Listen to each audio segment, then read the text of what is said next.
Good morning, everyone. This is me, Archana. I hope you all doing very well.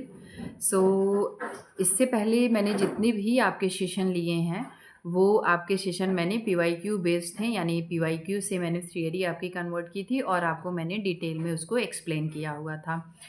आज हम basically जो है classes हमारी topic wise start हो गई हैं, यानी जितनी भी आपको क्लासेस मिलेंगी पेपर 1 एंड पेपर 2 दोनों की आपकी टॉपिक वाइज क्लासेस चलेंगी with detail explanation, so you can build your conceptual understanding और जिस भी एग्जामिनेशन का आप प्रिपरेशन कर रहे हैं उसमें आप अपना 100% दे पाएँ। रिसेंटली मैंने एक वीडियो अपलोड किया हुआ था। डीडीयू यूनिवर्सिटी ने अपनी पीएचडी नोटिफिकेशन जारी कर दिए हैं, तो जो भी बच्चे जिनका एडमिशन अभी पीएचडी में नहीं हुआ है और वो पीजी कंप्लीट कर लिए हैं, सो वो वहाँ पे जा कर के उस वीडियो को देख सकते हैं और मैंने स्टेप बाय स्टेप बताया है वहाँ पे कि how to fill the form and कैसे आपको किसी भी प्रकार की प्रॉब्लम उसमें होती है तो आप कैसे डीडीयू को कांटेक्ट कर सकते हैं विद मेल एंड आपका वाया फ़ोन नंबर भी वहाँ पे गिवन है, आप दोनों से उन्हें कांटेक्ट कर सकते हैं। एक चीज़ और मैं आपको बताना चाहूँगी कि बेसिकली जो है 2 से 3 दिन आपकी जो है क्लासेस मैंने अपलोड नहीं की है, क्योंकि मैं यूनिवर्सिटी के काम से मुझे बाहर जाना पड़ा था और जो भी मैंने इंस्ट्रूमेंट ले जाने थे वो मेरे छूट गए थे और आज भी मेरे पास प्रॉपर जिनसे भी मैं आपको रिकॉर्डिंग करके देती हूँ उसमें से कुछ इंस्ट्रूमेंट नहीं है। So I hope everything is fine और शायद मैं आपको बहुत आज जो है लिख के ना बता पाऊँ, ओरली मैं आपको सारी चीज़ें समझाने का प्रयास करूँगी। So I hope everything is fine and we are ready to good to go. So as we all know कि UGC net 2025 paper 1 and paper 2 दोनों आपका चलता है, जो YT क्लासेस होती है यानी यूट्यूब पे मैं आपकी क्लासेस लेती हूँ जो फ्री है। ये क्लासेस इसमें कोई आपको चार्जेबल नहीं है, ये फ्री है क्लासेस। जिसमें पेपर 1 जो है वो हमारा 6 PM इवनिंग में चलता है। इसकी क्लासेस बेसिकली हमारी Monday, Tuesday, Wednesday, Thursday, Friday and Saturday को होती है और संडे को मैं बेसिकली आपका मैराथन प्लान करती हूँ। तो उसमें जितने भी PYQs होते हैं आपके old PYQs plus new PYQs, इन सभी को हम कवर करते हैं। साथ ही साथ जो हमारा संडे होता है उसमें मैराथन हम प्लान करते हैं और you can also subscribe this channel UGC net by Archana ma'am. यहाँ पे आप जाएंगे तो मैंने कई सारी वीडियो एंड 300 प्लस जो है मैंने क्वेश्चन भी आपको यहाँ पे सॉल्व कराए हैं विद डिटेल एक्सप्लेनेशन। सो जो हमारी क्लासेस होती है, जो मैं आपको क्लासेस प्रोवाइड कराती हूँ वो आपकी जाती हैं बाईलिंगुअल।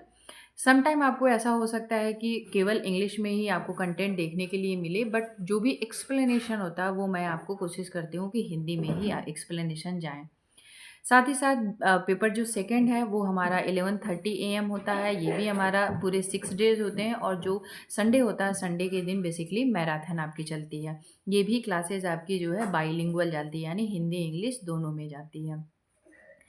इससे पहले हम PYQ बेस्ड क्वेश्चन करते थे। आज बेसिकली हम थियरी की बात करेंगे, यानी जो थियरी है उनको हम कवर करते हुए चलेंगे, क्योंकि यदि आपकी थियरी अच्छी है, आपने एक कॉन्सेप्चुअल अंडरस्टैंडिंग बिल्ड कर लिया है अपने पेपर में, सो आप बहुत अच्छा परफॉर्म करते हैं जब भी आपको ऑब्जेक्टिव टाइप क्वेश्चन देखने के लिए मिलते हैं नेट में। साथ ही साथ जितने भी बच्चे सिट का एग्ज़ामिनेशन क्लियर करना चाहते हैं, किसी भी स्टेट एलिजिबिलिटी टेस्ट का उन्होंने फॉर्म फिल किया है, सो ये वीडियो उनके लिए भी हेल्पफुल होगा, क्योंकि सेट एंड नेट दोनों में ही बहुत माइनर डिफरेंस है। क्वेश्चन सेम ही आते हैं, यही होता है कि उसका लेवल बहुत थोड़ा सा जो नेट का लेवल है वो हायर होता है अकॉर्डिंग टू जो सेट का पेपर है। सो आप जो यूजीसी नेट का प्रिपरेशन कर रहे हैं, सेट का प्रिपरेशन कर रहे हैं, साथ ही साथ जिन बच्चों ने अभी फॉर्म फिल किए हैं रेट के एग्ज़ामिनेशन के लिए, यानी जो रिसर्च एलिजिबिलिटी टेस्ट होता है जो आपका एडमिशन देता है पीएचडी में, वो बच्चे इन्हें इसे जो है प्रेफर कर सकते हैं। Also you can subscribe, like, share and comment. So यदि आप किसी पर्टिकुलर एक टॉपिक पे चाहते हैं कि इससे आपको वीडियो जो है अवेलेबल कराया जाए, सो आप मुझे कमेंट कर सकते हैं यहाँ पे, मैं आपको एक उससे रिलेटेड जो है वीडियो आपको अपलोड कर दूँगी, जिस भी टॉपिक को आप प्रेफर करेंगे। सो आज हम बेसिकली फर्स्ट पेपर में जानेंगे कि रिसर्च क्या है और इसकी कैरेक्टरिस्टिक्स क्या हैं। As a researcher, being a researcher, आप कैसे रिसर्च को सिस्टमेटिकली अपने रिसर्च में इम्प्लीमेंटेशन करेंगे और अपने रिसर्च में से सारे अनबायसनेस चीज़ों को हटाएंगे, सॉरी बायसनेस चीज़ों को हटाएंगे जो आपके रिसर्च को जो है इम्प्रूव नहीं करेंगी, आपके रिसर्च की क्वालिटी को इन्हांस इम्प्रूव नहीं कर रही हैं। इन सारी चीज़ों को हटाते हुए आप कैसे एक अच्छी क्वालिटी का जो है रिसर्च पेपर या फिर थीसिस लिख के आप इसे रेडी करेंगे। सो फर्स्टली हम समझेंगे आज यहाँ पे research. Research is a systematic process of learning about the world around us. It can involve collecting, analyzing, and analyzing and interpreting data to create new knowledge. So as we all know, जब हम UG PG में थे तभी से हम, यदि किसी बच्चे ने पीजी में भी रिसर्च पढ़ा होगा तो, क्योंकि होम साइंस में तो पीजी में भी आपको रिसर्च पढ़ने के लिए मिलता है। सो सबसे, और जब आप नेट का प्रिपरेशन कर रहे हैं हमेशा ये चीज़ रिसर्च में बताई जाती है कि जो रिसर्च होनी चाहिए वो सिस्टमेटिक वे में आपकी अरेंज होनी चाहिए, यानी सिस्टमेटिक होनी चाहिए। साथ ही साथ वह कैसी होनी चाहिए, उसके बेसिस पे डाटा का कलेक्शन होता है, डाटा एनालाइज होता है, यानी डाटा का एनालिसिस किया जाता है, एंड देन आपका डेटा को जो है इंटरप्रेट किया जाता है, यानी डेटा की जो है व्याख्या की जाती है, और उससे जब वो नॉलेज जो है क्रिएट होती है, यानी उससे न्यू नॉलेज क्रिएट किए जाते हैं। Research can be use in many way including school, business and academia. Yes it is, जो हमारे रिसर्च है वो कई सारे फील्ड में काम करता है। स्कूल में इसको एज ए रिसर्चर आप इसे न्यू चीज़ों को खोजते हैं, या फिर रिव्यू लिटरेचर को पढ़ने के बाद आप एक गैप को आइडेंटिफाई करते हैं, उस गैप से रिलेटेड भी आप चीज़ें खोजते हैं। एक चीज़ और रिसर्चर के मन में हमेशा होता है कि आप किसी भी टॉपिक का सिलेक्शन कर रहे हैं तो आप उसके एग्जिस्टिंग डेटा आपको अवेलेबल मिलेंगे। कोई भी टॉपिक यदि आप ले रहे हैं तो उसमें एग्जिस्टिंग डेटा आपको मिलेंगे जो ऑलरेडी उसमें आई थिंक 100 to 1000 पीपल ऐसे हैं जिन्होंने ऑलरेडी उसमें वर्क कर चुके हैं। सो हमें उन सभी चीज़ों को देखने के बाद उसके गैप को आइडेंटिफाई करते हैं, एंड देन हम एक टॉपिक फाइनलाइज करते हैं और उसमें हम सिस्टमेटिक अप्रोच लगा करके अपनी एक थीसिस तैयार करते हैं। अब इसके बेसिकली रिसर्च के बेनिफिट्स क्या है, ये मैं आपको पहले ही क्लियर कर दूं कि ये जो बेनिफिट्स हैं ये बेसिकली यूजीसी नेट में सेट में नहीं पूछा जाता है, लेकिन मैं आपको इसलिए बताना चाह रही हूँ क्योंकि यदि आप इस चीज़ को बिल्ड कर लेते हैं तो आप एज ए रिसर्चर आप समझ जाते हैं कि हमें रिसर्च बेसिकली करनी कैसे है। सो research can help us understand social, physical, biological phenomena. क्या करता है, ये जितनी भी सोशल, फिजिकल एंड बायोलॉजिकल घटनाएं हैं उनको समझने में मदद करता है। साथ ही साथ it can create new product and services, new product भी क्रिएट करता है। इम्प्रूव पीपल लाइफ्स, यानी जितनी जो मानव है उनके जीवन जीने के तरीके में सुधार लाता है। Research can help to boost the economy. Yes it is, research जो है इकोनॉमी को बूस्ट करने में भी अहम भूमिका निभाता है। साथ ही साथ अब हम इसमें जानेंगे कि जब भी आप एक रिसर्च कर रहे हैं तो आपके रिसर्च में क्या क्या क्वालिटी, यानी किन किन स्टेप को आप फॉलो करते हुए आगे बढ़ते हैं। इसमें है systematic approach. As a researcher आप हमेशा जब भी डेटा को कलेक्ट करते हैं, या फिर आप डेटा प्राइमरी डेटा से कलेक्ट कर रहे हैं या सेकेंडरी डेटा को कलेक्ट कर रहे हैं, हमेशा जब आप अपने रिसर्च में उसे इम्प्लीमेंट करते हैं, यानी उसे जब अपने डेटा पे लागू करते हैं, अपने डेटा में लिखते हैं, यानी थीसिस में लिखते हैं, तो हमेशा एज ए रिसर्चर आपको सिस्टमेटिक अप्रोच का यूज़ करना चाहिए। कैसे, जैसे आपने एक डेटा कलेक्ट किया, फर्स्ट डेटा आपका ये है, सेकेंड डेटा आपका ये है, एंड द थर्ड डेटा आपका ये है। आप इसे जंबल नहीं कर सकते, यानी ऐसा नहीं है कि आप इस डेटा को यहाँ पे, इस डेटा को यहाँ पे ऐसे करके आप लिख देंगे। इससे आपकी पूरी तरीके से जो है रिसर्च की क्वालिटी ख़राब हो जाती है, और जंबल कर देने से आप ही नहीं, आपके जो रिसर्च यानी जो भी कंक्लूज़न है वो आपके राइट वे में नहीं आते हैं। जब भी एक रिसर्च होता है तो वो सिस्टमेटिकली जो है अप्रोच को फॉलो करते हुए होना चाहिए, जंपिंग नहीं होनी चाहिए इसमें, यानी जंबल्स नहीं होने चाहिए। यदि आपका फर्स्ट स्टेप ये है, आपने जो फर्स्ट डेटा कलेक्ट किया है उसको एनालिसिस करने के बाद आपके जो रिजल्ट आ रहे हैं तो वो फर्स्ट ही होंगे, एंड द सेकेंड आपका ये होगा। Also you can't mention any types of, यदि आपने किसी रिसर्चर के डेटा को लिया है तो उनके डेटा को भी आप ऐसे नहीं लिख सकते हैं। फॉर एग्ज़ाम्पल आपने फर्स्ट डेटा अपना लिखा और किसी ऑथर का डेटा आपने यहाँ मेंशन कर दिया और फिर आप अपने ओन आइडिया को लिख रहे हैं एंड फिर आप किसी अदर ऑथर के जो है डेटा को लिख दे रहे हैं, तो ये भी आपका प्लेगरिज्म में आ जाता है। सो इस चीज़ का हमेशा ध्यान रखें कि जो भी रिसर्च करें वो सिस्टमेटिक हो, और जिन भी ऑथर को आप उनके कोटेशन को मेंशन कर रहे हैं अपने थीसिस में, वो प्रॉपर साइट होने चाहिए। सेकंड इसमें है ऑब्जेक्टिव एंड अनबायस्ड, यानी हमेशा जो रिसर्च होना चाहिए अनबायस्ड होना चाहिए और उसका उद्देश्य हमेशा क्लियर होना चाहिए कि वो कैसे सोसाइटी के लिए, साथ ही साथ वो एज ए देश के लिए कैसे वो जो है उसके ऑब्जेक्टिव कैसे काम करेंगे, यानी उसके ऑब्जेक्टिव बिल्कुल क्लियर होने चाहिए। इम्पेरिकल एविडेंस, यानी जो एविडेंस होने चाहिए इम्पेरिकल होने चाहिए।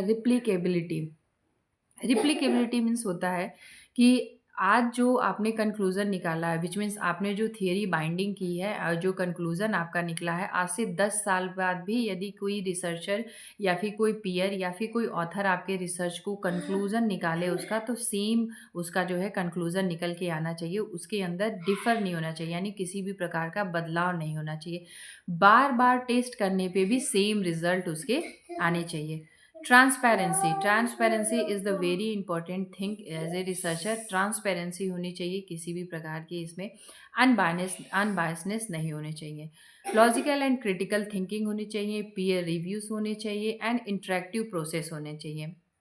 यानी जितने भी आज इस पे प्रोसेस यूज़ करेंगे रिसर्च को लिखने में, या फिर रिसर्च को जब भी आप एक रिसर्च पेपर लिख रहे हैं या कोई रिव्यू पेपर लिख रहे हैं, इस सब में ये चीज़ देखी जाती है कि इंटरेक्टिव प्रोसेस होना चाहिए।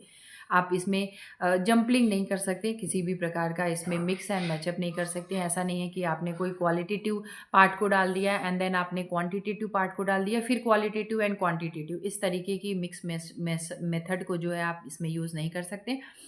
पहले आप बिल्कुल डिस्क्रिप्टिव करें या फिर क्वांटिटेटिव जो है डेटा को अप्लाई करें, एक सेपरेट फॉर्म में होना चाहिए। या आप पहले क्वालिटेटिव को अप्लाई कर दें या क्वांटिटेटिव को अप्लाई करके क्वालिटेटिव डेटा को आप अप्लाई कर सकते हैं।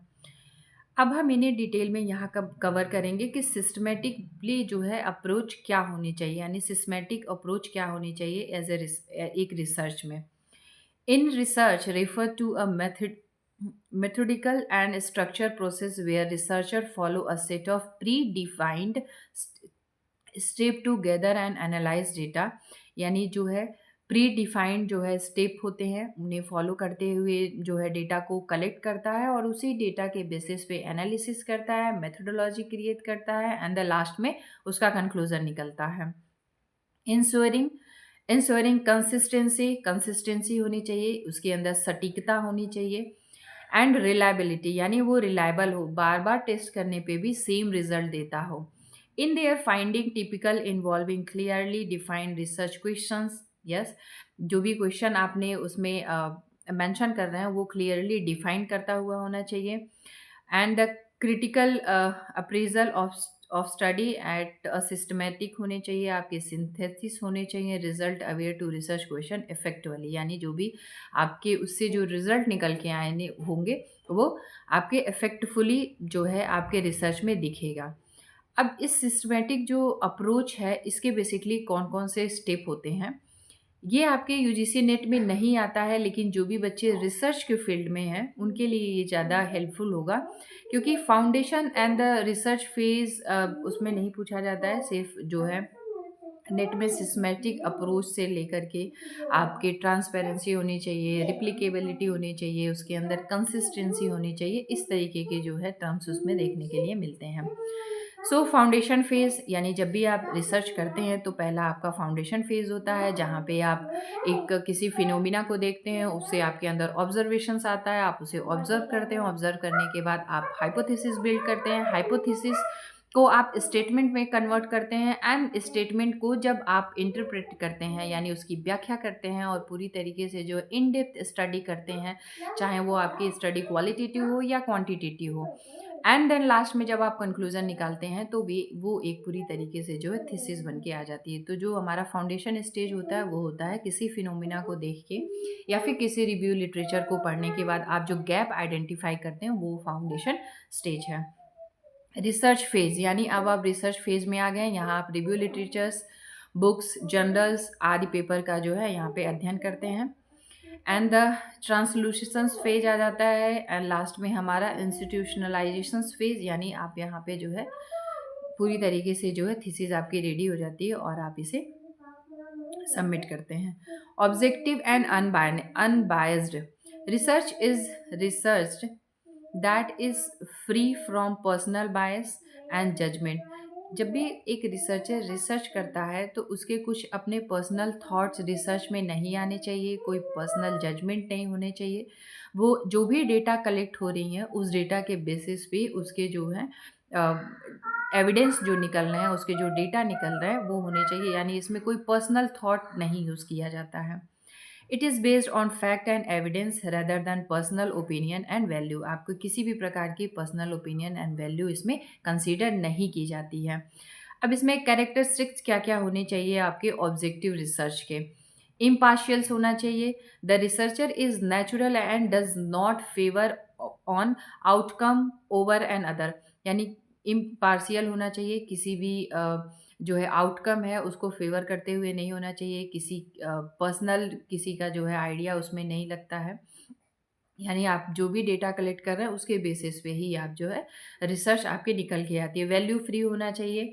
The research is not influenced by personal, social, political, religious value. इस तरीके की चीज़ें इसमें नहीं आती हैं। ये सारी चीज़ें आपकी वैल्यू फ्री होनी चाहिए, यानी इसमें किसी भी प्रकार का पर्सनल, सोशल, पॉलिटिकल प्रेशर या फिर धर्म से रिलेटेड कोई भी मूल्य इसमें मायने नहीं रखता है। आपने जो भी डेटा कलेक्ट किया है उसके बेसिस पे ही आप अपने रिसर्च को आगे बढ़ाते हैं। रिलायबल होना चाहिए, आप ट्रूथवर्दी होना चाहिए, रिलायबल होना चाहिए, उसके अंदर रिप्लिकेटेड होना चाहिए, यानी बार बार आप टेस्ट रीटेस्ट कर रहे हैं और आपको जो है आंसर सेम आने चाहिए। फ्लैक्चुअल होना चाहिए, यानी जो भी आपने ऑब्जर्वेशन की है और जो भी मेज़रमेंट किया है वो फैक्ट होने चाहिए। आपने ऐसा नहीं है कि किसी किए गए कार्य को आपने जो है एज इट इज़ उसमें मेंशन कर दिया है, आपके ओन वर्क होने चाहिए।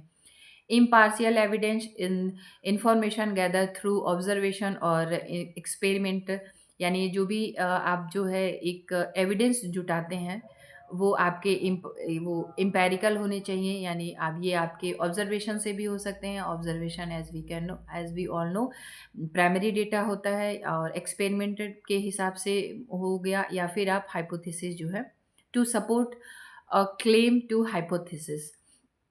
It is a key part of the scientific method. ये बेसिकली जो है की पार्ट्स है साइंटिफिक मेथड के, जो हम बेसिकली जब सोशल साइंस के जितने भी स्टूडेंट हैं या ह्यूमैनिटीज़ के जितने भी स्टूडेंट हैं उन्हें जब बोला जाता है कि एक साइंटिफिक मेथड में जो है आपको रिसर्च को बाइंड करना है, रिसर्च को साइंटिफिक वे में जो है कंडक्ट करना है, साइंटिफिक वे में आपको जो है एक प्रोसेस को फॉलो करना है।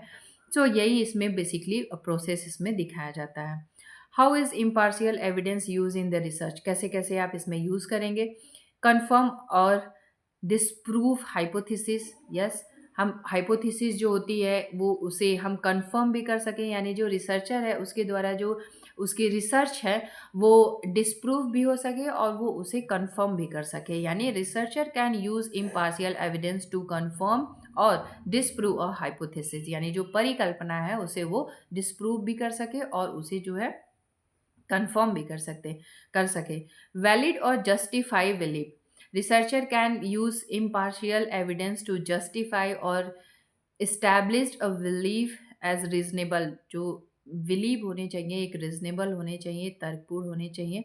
Uncover answer to questions. Researcher can use impartial evidence to uncover answer to questions that have significant social implications, यानी हिंदी में भी यहाँ पे मेंशन किया हुआ है किसी परिकल्पना की पुष्टि या खंडन करना, यानी जो भी आपके एविडेंस होने चाहिए, यानी जो भी आपकी हाइपोथेसिस है वो आपके रिसर्च को उसकी खंडन भी कर सके और उसकी पुष्टि भी कर सके। किसी विश्वास को मान्य या उचित ठहराना। यस, प्रश्नों के उत्तर खोजना। एंड द सेकेंड आपका है रिप्लिकेबिलिटी। is the ability to get consistent result from multiple studies trying to answer the same scientific question. It is key feature of the scientific research. यानी जैसे मैंने अभी आपको थोड़ी देर पहले ही इस चीज़ को एक्सप्लेन किया है कि रिप्लिकेबिलिटी होनी चाहिए, यानी बार बार मेजरमेंट करने के बाद, बार बार चीज़ों को देखने के बाद भी उसके अंदर कंसिस्टेंट होना चाहिए, यानी उसके अंदर सटीकता होनी चाहिए. Why is replicability important? क्योंकि कंफर्म फाइंडिंग, यानी जो भी आपने चीज़ें खोजी हैं, जो भी आपने चीज़ें सर्च की हैं, उसको कंफर्म करें. रिप्लिकेबिलिटी अलाउ रिसर्चर टू कंफर्म और ops the finding of the other study. Basically ये क्या करता है कि जो रिसर्चर है वो कंफर्म करे उसकी उसने जो भी डेटा को फाइंड किया है. शो फॉल्स कंक्लूजन, बिल्कुल ये जो भी फॉल्स कंक्लूजन है, यानी replicability can help identify the correct false conclusion. जब भी हम बार बार टेस्ट या रीटेस्ट करते हैं, सो उसके अंदर यदि कोई कमी होती है तो वो आइडेंटिफाई कर देता है, वो चीज़ आपकी बाहर निकल के आती है यदि आप बार बार जो है उसको कंक्लूज़न उसका निकालते हैं तो.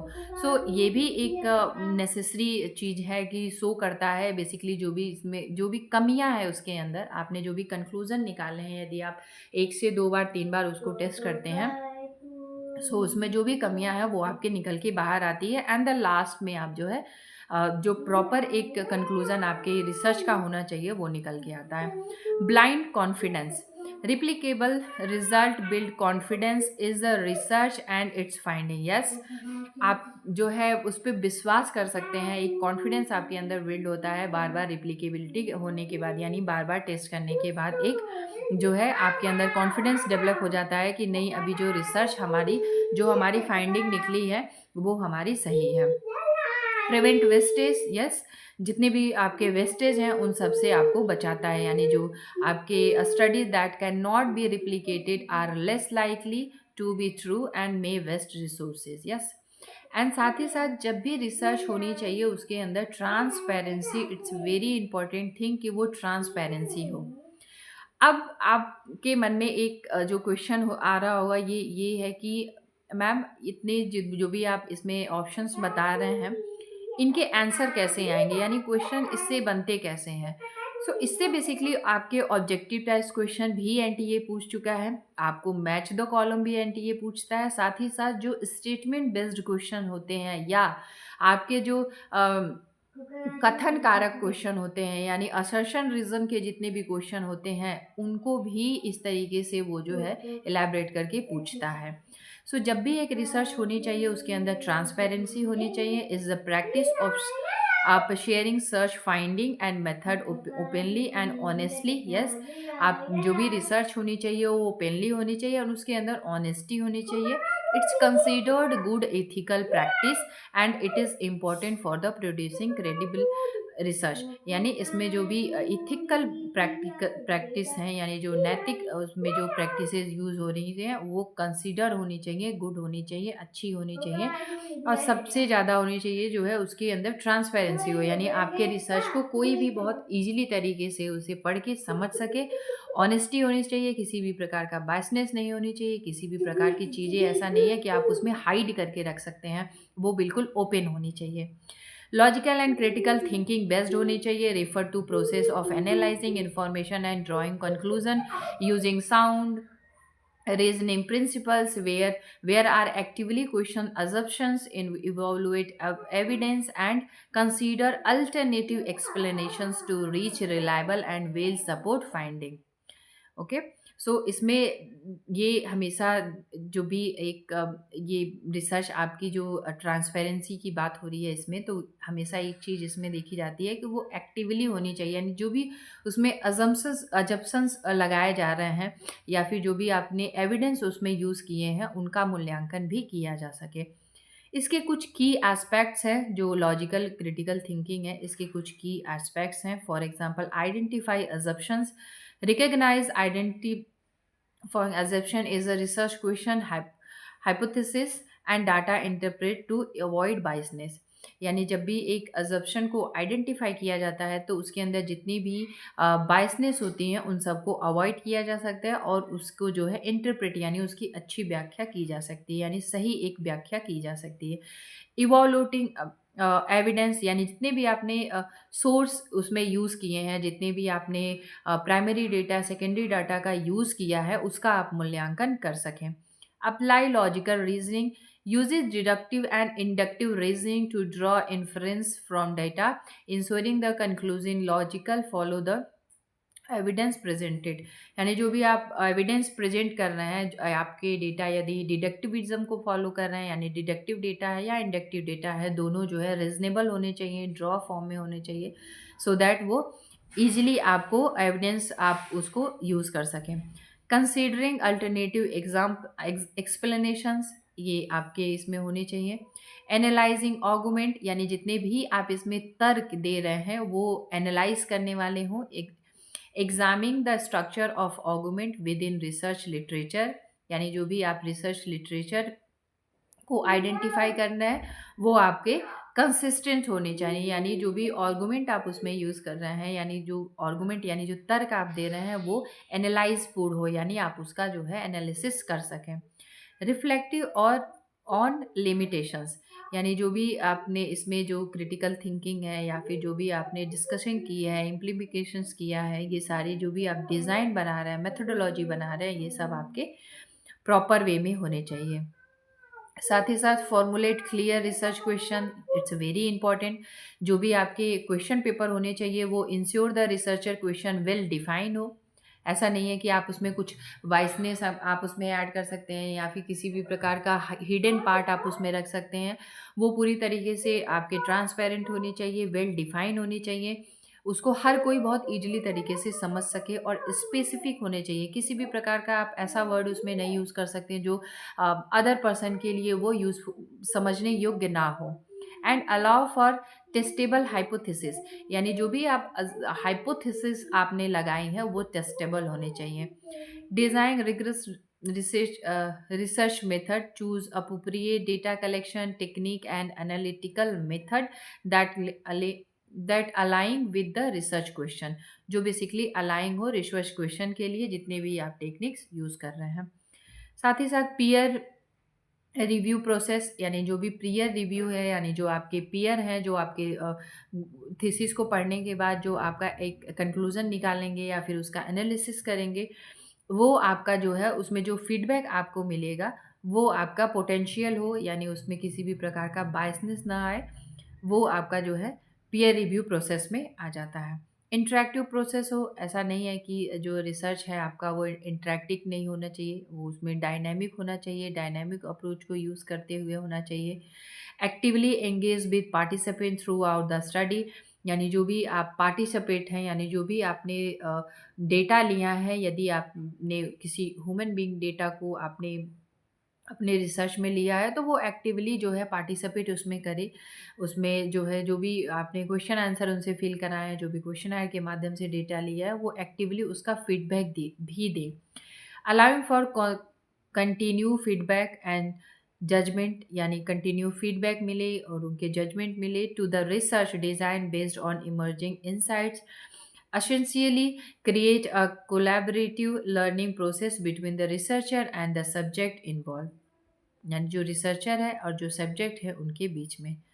की एस्पेक्ट्स कुछ हैं जो इंटरेक्टिव रिसर्च हैं उनके कुछ की एस्पेक्ट्स हैं, फॉर एग्जांपल पार्टिसिपेट इन्वॉल्वमेंट, ये क्वेश्चन आपके जो है पार्टिसिपेंट इन्वॉल्वमेंट डायरेक्ट क्वेश्चन जो है यूजीसी नेट में पूछा जाता है कि जो रिसर्चर है उसमें जो पार्टिसिपेंट है वो एक्टिवली पार्टिसिपेंट होना चाहिए या फिर वो एक्टिव नहीं होना चाहिए या फिर वो अपने मर्जी से जब उसका मन हो वो छोड़ के जाने योग्य हो। ये सारे क्वेश्चन जो है आपको वन बाय वन मिलते हैं जिसमें आप जो सिक्वेंसली उसे अरेंज करते हैं या फिर ट्रू एंड फॉल्स में आप उसमें से जो बेटर ऑप्शन होते हैं उसको आप करेक्ट करके आप जो है आंसर मार्क करते हैं। So participant involvement, participant are not just data source, यहाँ पे साफ साफ आपको ये क्लियरली मेंशन किया गया है कि आप जो भी पार्टिसिपेंट है उसको एज ए डेटा सोर्स की तरह यूज़ नहीं कर सकते, but active contribution to the research process, यानी जो भी आप रिसर्च प्रोसेस होगा, यानी जो भी रिसर्च प्रोसेस होगा उसमें वो जो है एक्टिवली पार्टिसिपेट करे, providing feedback on questions, interpretations and finding as the study progress. यानी वो आपको समय समय पे फीडबैक भी प्रोवाइड करते रहे, जो भी आप उससे रिलेटेड क्वेश्चंस आप उसे डेटा जो है कलेक्ट कर रहे हैं, एज ए सोर्स की तरह आप नहीं उसे यूज़ कर सकते हैं, एक्टिवली, यानी जो भी आपके पार्टिसिपेंट है वो एक्टिवली जो है उसमें पार्टिसिपेट करें। Interactive design, interactive design, the research design is flexible, flexible होना चाहिए, यानी उसके अंदर किसी भी प्रकार का रिजिडनेस नहीं होनी चाहिए, and can be modified based on new information obtained from participant during the study, allowing from deeper explanations and key theme। यानी जो आपने डिज़ाइन किया हुआ है उसके अंदर फ्लेक्सिबिलिटी होनी चाहिए, कंट्री कंटिन्यूस डायलॉग्स होनी चाहिए, यानी regular communications and interaction between the researcher and participants होनी चाहिए, यानी जो भी आपने पार्टिसिपेंट लिया है उनके बीच में और एज अ रिसर्चर आपके बीच में जो है एक कम्युनिकेशंस होनी चाहिए। Facilitate a deeper understanding to the phenomena being a study, यानी जो जिस भी आप जो है फिनोमिना को लिया है आपने, आपके बीच में यानी एज ए रिसर्चर और जो आपके जो पार्टिसिपेंट हैं उनके बीच में एक डीपर अंडरस्टैंडिंग होनी चाहिए, जिस भी आप फिनोमिना को लेकर के फर्दर वर्क कर रहे हैं उसके बीच में किसी भी प्रकार का गैप नहीं होना चाहिए। रिफ्लेक्सिबिलिटी, यानी आपकी जो research actively reflect on their own biases and how they might influence the research process and interpretation. Research has several characteristics including being impartial, systematic, logical. Good research is also free and biased and so as we all know कि अभी इसके पहले जितने भी मैंने आपको explain किया है उसमें जो होना चाहिए एम्पिरिकल और सिस्टमैटिक होना चाहिए, लॉजिकल होना चाहिए, ट्रांसपेरेंसी होनी चाहिए, उसके अंदर रिप्लिकेबिलिटी होनी चाहिए, फ्लेक्सिबल होनी चाहिए, आपके रिसर्च ट्रांसफ़र होनी चाहिए, ट्रांसपेरेंसी उसके अंदर होनी चाहिए। अब कैरेक्टरिस्टिक्स क्या-क्या है एज़ ए रिसर्चर, एक रिसर्च के अंदर एक जब भी आप रिसर्च कर रहे हैं उसके अंदर क्या-क्या सी विशेषताएँ होनी चाहिए।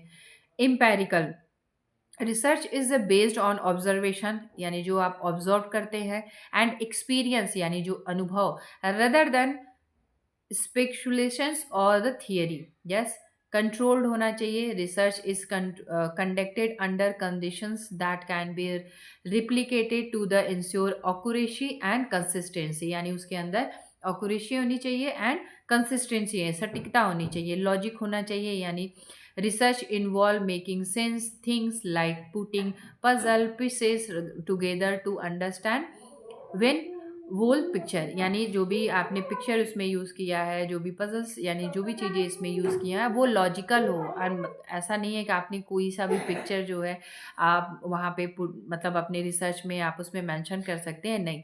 जब भी आप उससे रिलेटेड जो भी आप पिक्चर मेंशन कर रहे हैं या फिर कोई भी आप उसमें जो है फ़ोटोग्राफ्स को जो यूज़ कर रहे हैं, वो आपके रिसर्च को आइडेंटिफ़ाई करता हो, रिसर्च से मिलता-जुलता हो, आपके रिसर्च में वो कंट्रीब्यूट करता हो। सिस्टमैटिक होना चाहिए, एज़ वी ऑल नो, मैंने इससे पहले भी आपको बताया है कि रिसर्च का जो पहला वर्क ही होता है कि सिस्टमैटिक वे में वो होना चाहिए। Collaborative, research often involve team work where researcher share insights and resources to improve the quality and impact of their work. Yes, वो बेसिकली क्या करता है, कोलैबोरेट करना चाहिए, कोलैबोरेटिव होना चाहिए, उस टीम वर्क एक होती है साथ में, जो आप जो है एज ए रिसर्चर अपनी चीज़ों को शेयर करना, रिसोर्स वहाँ से इकट्ठा करना और जो रिसर्च है उसकी क्वालिटी को बेसिकली इम्प्रूव करना। Communicative, researcher need to be able to communicate with their team member. Yes, जितने भी उसके अंदर टीम मेंबर है, साथ ही साथ जितने भी पार्टिसिपेंट है उनके साथ कम्युनिकेट, यानी उसके उनके बीच वार्तालाप होनी चाहिए। साथ ही साथ जो को ऑथर्स हैं, यानी जब आप रिसर्च कर रहे हैं तो उसमें जो को ऑथर हैं उनके साथ आपके अच्छे कम्युनिकेशन होनी चाहिए। जर्नल्स जहाँ आप पब्लिकेशन करेंगे और जो पब्लिशर हैं या फंडर्स हैं जो आपको रिसर्च के दौरान कुछ फंडिंग प्रोवाइड कर रहे हैं, उन सभी के बीच में आपके एक गुड कम्युनिकेशन स्किल्स जो है डेवलप होने चाहिए। अब इसकी जो रिसर्च की कैरेक्टरिस्टिक्स हैं वो मैंने आपको पहले ही बता दिया है। उसके अंदर क्लैरिटी होनी चाहिए, वेल डिफाइंड होना चाहिए। ऐसा नहीं है कि आप जो है एक पैरा आप अपने ओन आइडिया लिख रहे हैं, सेकंड पैरा किसी अदर ऑथर के, मिक्स एंड मैचअप नहीं होना चाहिए, वेल डिफाइंड होना चाहिए, एक सिस्टमेटिक वे में होना चाहिए कि कोई भी आपका पीयर पढ़े या फिर कोई भी रिसर्चर पढ़े, कोई भी ऑथर पढ़े या फिर कोई न्यू पीजी का स्टूडेंट जो है वो उसके मन में हो रहा है कि वो रिसर्च पेपर लिखे, तो आपके थीसिस को पढ़ने के बाद भी उसे एक वेल डिफाइंड स्ट्रक्चर उसके माइंड में बिल्ड हो सके और वो रिसर्च फर्दर ऐसे फील्ड में कर सके।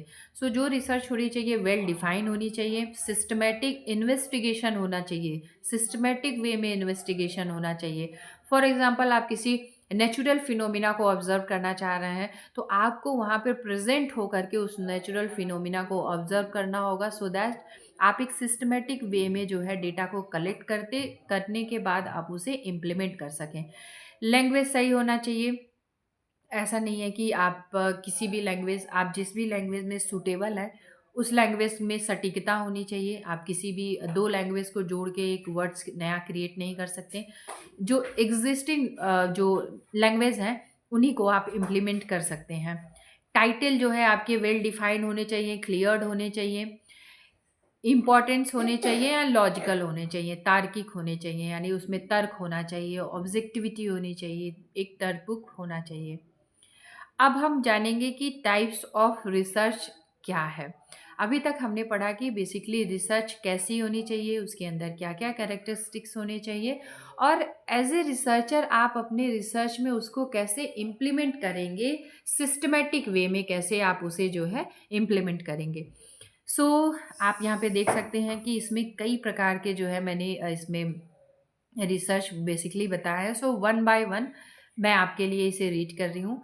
फर्स्ट है आपका क्वालिटेटिव रिसर्च, क्वांटिटेटिव रिसर्च, सर्वे research, mixed research, action research, ethnography research, inductive research, explorative research जहाँ हम एक्सप्लोर करते हैं चीज़ों को, कंपैरेटिव रिसर्च यानी कंपेयर करते हैं यहाँ पे, correlational research, policy oriented research, cross sectional research जहाँ एक ही समय में हम दो डेटा को कलेक्ट करते हैं और उनमें जो है रिसर्च किया जाता है। डिस्क्रिप्टिव रिसर्च ऐसी रिसर्च होती है जहाँ पे किसी भी प्रकार का मैनिपुलेशन नहीं किया जाता है रिसर्चर के द्वारा, एज इट इज़ डिस्क्राइब कर दिया जाता है, यानी जो भी फिनोमिना आपने देखा, जो भी घटना देखा उसको एज इट इज जो है एक्सप्लेन किया जाता है, डिस्क्राइब किया जाता है। लॉन्गिट्यूडनल रिसर्च में over the period of the time जो है ये रिसर्च होती है। और एक्सप्लोरेटरी रिसर्च, फील्ड रिसर्च जो बेसिकली फील्ड में जाके ये रिसर्च होता है आपका। डिडक्टिव रिसर्च आपका हो गया, क्लासिफिकेशन रिसर्च होगा, ग्राउंडिंग थियरी रिसर्च होगा, फिनोमिनोलॉजिकल रिसर्च आपका आ जाएगा। Fundamental research, it is also known as basic research, pure research, इसके बेसिकली 2 से 3 नेम है। सो एक चीज़ हमेशा आप इसे लर्न करके जाएं, इसी का बेसिकली जो है 2 से 3 नेम है, बाकी रिसर्च जो है इसमें उनके सिंगल सिंगल ही एक टर्म गिवन है। सो फंडामेंटल रिसर्च को प्योर रिसर्च भी बोला जाता है और इसे बेसिक रिसर्च भी कहा जाता है। अप्लाइड रिसर्च एंड मैंने अभी आपको बताया क्वालिटेटिव रिसर्च। सो इसमें जितने भी रिसर्च के टाइप्स हैं इनको मैं डिटेल में आपको एक्सप्लेन करूँगी जो अपकमिंग हमारा सेशन होगा नेक्स्ट वीडियो में। And thanks for watching. I hope आपको आज का सेशन अच्छा लगा होगा तो आप इसे करिएगा subscribe, like, share and comment also. So अब भी इसके बाद जो भी मैं सेशन आपका जो होगा कल होगा उसको मैं आपको बताऊंगी कि टाइप्स ऑफ रिसर्च क्या है विद डिटेल एक्सप्लेनेशन, यानी जब भी आप सर्वे रिसर्च करते हैं, एक्शन रिसर्च करते हैं या फिर एथनोग्राफी रिसर्च करते हैं तो इनमें क्या माइनर डिफरेंस है ये रिसर्च करने पे। आपकी ग्राउंडेड थियरी रिसर्च क्या होती है, एक्सप्लोरेटरी रिसर्च यानी जहाँ हम चीज़ों को एक्सप्लोर करते हैं, खोजते हैं, नई चीज़ों को एक्सप्लोर करते हैं, ये कैसी कैसी आपके रिसर्च होते हैं। सो जो टाइप्स ऑफ रिसर्च हैं इनको हम समझेंगे नेक्स्ट वीडियो में। तब तक के लिए thank you and bye bye.